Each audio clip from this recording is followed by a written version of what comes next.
I got a concussion, and it was a silent injury because when you're concussed, it doesn't look like anything's wrong. It caused a whole bunch of physical problems like dizziness, nausea, just all these different things that I tried to hide, but they eventually overwhelmed me. And as I began healing from the concussion, I didn't know this at the time, but it's very common for head injury victims to experience panic attacks and to experience anxiety that stems from your head being hurt, which totally makes sense. But at the time, I had a panic attack one day in the middle of, a work day, and I had no idea what it was.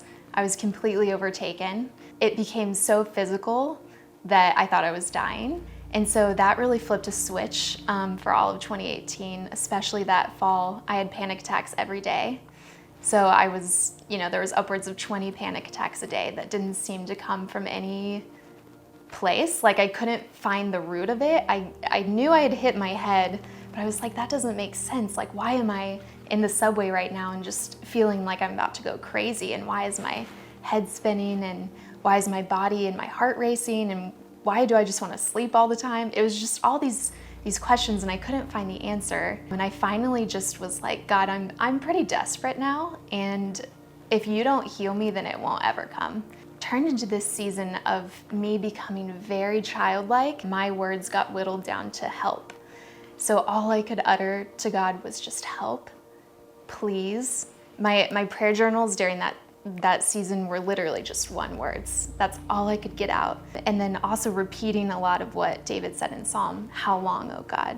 I just could not see the light at the end of the tunnel. But I finally just was like, you know what, God, I'm gonna sleep with my Bible on my pillow next to me at night, because this is when the panic is the worst, when I wake up in the middle of the night. So I'm gonna put my Bible on the pillow, and if all I can do is reach over and touch it, then that's okay.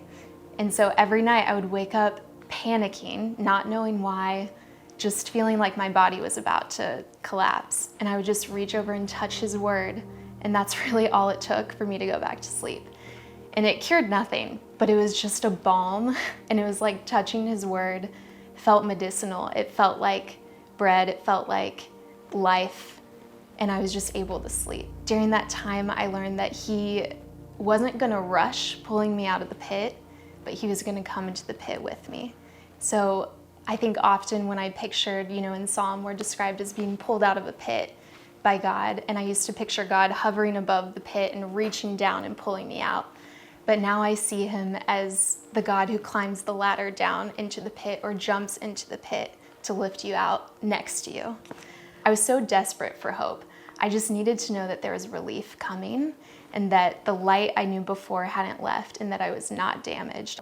Now I know that I want to be someone quick to listen. I want to be someone quick to come, but then wait on God, and to not jump to a conclusion that could be harmful or that could cause actually more distance between a person and their creator.